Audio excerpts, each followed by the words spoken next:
പരൂസ്യ 2024 ആണ്ടിലെ യേശുക്രിസ്തുവിൻ്റെ വരവിനായി ഒരുക്കമായി നാം ആരംഭിക്കുന്ന ശുശ്രൂഷ പരൂസ്യ പിതാവിൻ്റെയും പുത്രൻ്റെയും പരിശുദ്ധാത്മാവിൻ്റെയും നാമത്തിൽ ആമേൻ. പരൂസ്യ എന്നത് ഗ്രീക്ക് പദമാണ്. നമ്മുടെ ദൈവവചന അടിസ്ഥാനത്തിലും പാരമ്പര്യ അടിസ്ഥാനത്തിലും ആദ്യകാലങ്ങളിൽ 4-ാം നൂറ്റാണ്ടിൽ അലക്സാണ്ടർ ചക്രവർത്തിയുടെ വരവ് സ്വീകരിക്കുന്നതിന് ജനങ്ങളെ ഒരുക്കുന്നതിന് പരൂസ്യ ചക്രവർത്തിക്ക് ആഗമനം എന്ന രീതിയിൽ അവർ ഉപയോഗിക്കാൻ തുടങ്ങി. വരവ്, നിലനിൽപ്പ് എന്നീ അർത്ഥങ്ങൾ പരൂസ്യ എന്ന ഗ്രീക്ക് വാക്കിന് ഉണ്ട്. പഴയ നിയമത്തിൽ പല രാജാക്കന്മാരെയും സ്വീകരിക്കുന്നതിന് ഈ വാക്ക് പഴയ നിയമ ഗ്രന്ഥത്തിൽ ഒത്തിരിയേറെ തവണ ഉപയോഗിച്ച് കാണുന്നുണ്ട്. പുതിയ നിയമത്തിലും 24 തവണ ഈ പരൂസ്യ എന്ന വാക്ക് ഉപയോഗിക്കുന്നു. എന്നാൽ പ്രത്യേകമായി 4 പ്രാവശ്യം ഇത് കർത്താവിൻ്റെ 2-ാം വരവിനെ സൂചിപ്പിക്കാനായി വിനിയോഗിക്കുന്നു. ഈ കാലഘട്ടം, ഈ 25 നാളും നാം കർത്താവിൻ്റെ വരവിനായി ഒരുങ്ങുന്നതിൻ്റെ അടയാളമായി നാം ഈ നാമം ഈ ഒരുക്ക കാലഘട്ടത്തിൽ നാം ധ്യാനാത്മകമായി കടന്നു പോകുമ്പോൾ നാം നൽകിയിരിക്കുന്ന വാക്കാണ്. ഈ പരൂസ്യ നമ്മുടെ വിശ്വാസ ജീവിതത്തിൽ കർത്താവിൻ്റെ വരവുമായി ബന്ധപ്പെട്ടാണ് ഇത് പ്രത്യേകമായി നാം ഈ വാക്ക് ഉപയോഗിക്കുന്നത്, മനസ്സിലാക്കുന്നത്. ഈ കർത്താവായ യേശുവിൻ്റെ ക്രിസ്തുരാജ മഹോത്സവം കൊണ്ടാടി ഒരാഴ്ച കഴിഞ്ഞ് നാം ആഗമനകാലത്തിലേക്ക് പ്രവേശിക്കുമ്പോൾ ഈ പരൂസ്യയുടെ അർത്ഥത്തിന് വ്യാപ്തി കൂടും. കാരണം ആധുനിക കാലഘട്ടത്തിൽ എന്ന് മാത്രമല്ല, പഴയ കാലഘട്ടത്തിലും പരൂസ്യ ചക്രവർത്തിയെ സ്വീകരിക്കുവാനായി ഒരുങ്ങുന്ന ബന്ധത്തിലാണ് നാം അത് മനസ്സിലാക്കുന്നത്. കർത്താവായ യേശു ഈ ലോകത്തിൻ്റെ മുഴുവനും രാജാവ്.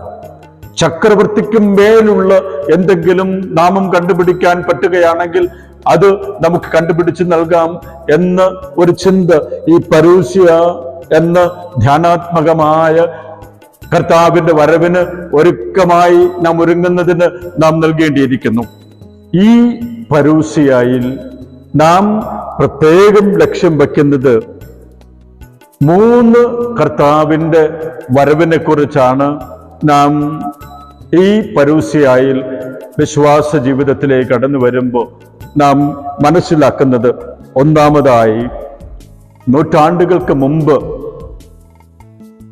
കർത്താവായ യേശു മനുഷ്യനായി അവതരിച്ചു എന്ന ചരിത്ര യാഥാർത്ഥ്യം. 33 വർഷക്കാലം ഈ ലോകത്ത് ജീവിച്ചുകൊണ്ട് ദൈവം, ചക്രവർത്തിയായ ദൈവം, മഹോന്നതനായ ദൈവം, ഈ ദൈവത്തെ ഈ ലോകത്ത് സംജാതമാക്കിക്കൊണ്ട് മാനവകുലത്തെ മുഴുവനും തൻ്റെ രാജ്യത്തിന് കീഴിലാക്കാനായി കാൽവരിയിലെ വെരിമാറിൽ തൻ്റെ തന്നെ മഹത്വം കുരിശ് ഭരണത്തിലൂടെ പ്രകടമാക്കി പാതാളത്തിലേക്ക് ഇറങ്ങി അത് അന്വർത്ഥമാക്കി അവിടുന്ന് ഉയർത്തെഴുന്നേറ്റ് സ്വർഗത്തിലേക്ക് പോകുന്ന യേശുവിനെയാണ് നാം ചരിത്ര സംബന്ധമായി മനസ്സിലാക്കുന്ന യേശുവിൻ്റെ 1-ാം വരവ്, മനുഷ്യ അവതാര രഹസ്യം. രണ്ടാമത്തെ യേശുവിന്റെ വരവുണ്ട്. ഈ രണ്ടാം വരവ് കർത്താവ് സ്വർഗത്തിലേക്ക് പിതാവിന്റെ അടുക്കലേക്ക് എഴുന്നള്ളുന്നതിന് മുമ്പ് തന്നെ പറഞ്ഞതാണ്. യോഹന്നാന്റെ സുവിശേഷം 14-ാം അധ്യായം 1, 2, 3 വാക്യങ്ങളിലൂടെ കടന്നു പോകുമ്പോൾ നമുക്കത് അന്വർത്ഥമാകും. നിങ്ങളുടെ ഹൃദയം അസ്വസ്ഥമാകേണ്ട എന്ന് തുടങ്ങുന്ന വചനം. ദൈവത്തിൽ വിശ്വസിക്കുവിൻ, എന്നിലും വിശ്വസിക്കുവിൻ. എന്റെ പിതാവിന്റെ ഭവനത്തിൽ അനേകം വാസസ്ഥാനങ്ങളുണ്ട്. ഇല്ലായിരുന്നെങ്കിൽ ഞാൻ നിങ്ങൾക്ക് ഒരു സ്ഥലം സജ്ജമാക്കാൻ പോവുകയാണ് എന്ന് നിങ്ങളോട് പറയുമായിരുന്നു. ഞാൻ വീണ്ടും വന്ന് നിങ്ങളെ കൂട്ടിക്കൊണ്ടുപോകും. ഇതുപോലെ മറ്റനേകം സുവിശേഷ ഭാഗങ്ങൾ ഇതുമായി ബന്ധപ്പെട്ട് നമുക്ക് മനസ്സിലാക്കാം. കർത്താവിന്റെ രണ്ടാം വരവ്, കർത്താവിന്റെ രണ്ടാം വരവിനും കർത്താവിന്റെ പ്രഥമ ആഗമനത്തിനും ഇടയിലുള്ള ഒരു കാലഘട്ടം, അതിനെയാണ് ഒരുക്ക കാലഘട്ടം എന്ന് നാം പറയുക. ഈ ഒരുക്ക കാലഘട്ടം കർത്താവ് ഓരോ നിമിഷവും നമ്മുടെ ജീവിതത്തിൽ അന്വർത്ഥമാക്കുന്ന, കർത്താവ് തന്റെ ഈ ലോകവാസം അന്വർത്ഥമാക്കിക്കൊണ്ട് പിതാവിന്റെ പക്കലേക്ക് പോകുന്നതിന് മുമ്പ് നമുക്ക് നൽകിയ അവിസ്മരണീയമായ ഒരു ദൈവീക മഹത്വം, ചക്രവർത്തി എന്ന രീതിയിൽ തന്നെ നമുക്കത് മനസ്സിലാക്കേണ്ടിയിരിക്കുന്നു. ഇത് എന്റെ ശരീരമാണ്, എന്റെ രക്തമാണ്, ഇത് നിങ്ങൾ വാങ്ങി ഭക്ഷിക്കുവിൻ എന്ന് പറഞ്ഞുകൊണ്ട് നിരന്തരം നമ്മോടൊപ്പം ആയിരിക്കുവാൻ ആഗ്രഹിച്ചുകൊണ്ട് തന്റെ പരമപരിശുദ്ധ ദിവ്യകാരുണ്യം കുർബാനയായി നമ്മോടൊപ്പം അനുദിനം സന്നിഹിതനായിരിക്കുന്ന യേശുവിന്റെ വരവ്. പലപ്പോഴും ഈ അനുദിനം എൻ്റെ അടുത്ത് ദിവ്യബലിയിലൂടെ വരുന്ന യേശുവിനെ ഞാൻ തിരിച്ചറിയാതെ പോയിട്ടില്ലേ? ശരിക്കും അതിന്റെ അർത്ഥവും ആഴവും എൻ്റെ ഈ മഹോത്സവ ദിനത്തിൽ ആഴപ്പെടുവാൻ ഈ പരൂസ്യ നമ്മെ സഹായിക്കട്ടെ. അങ്ങനെ ആഴപ്പെട്ട് കർത്താവിന്റെ രണ്ടാം വരവ് ഏറ്റവും അനുഗ്രഹീതമാക്കുവാൻ നമ്മുടെ ഈ ആഗമന കാലഘട്ടം പരൂസ്യ നമ്മെ സഹായിക്കട്ടെ. പിതാവിന്റെയും പുത്രന്റെയും പരിശുദ്ധാത്മാവിന്റെയും അനുഗ്രഹം സ്വീകരിക്കുവാൻ നമുക്ക് ശിരസ് നമിക്കാം. കർത്താവ് നിങ്ങളോടുകൂടെ.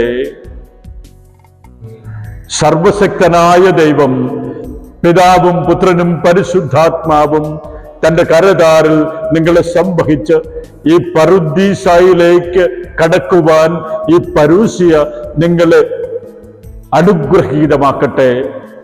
ആമേൻ.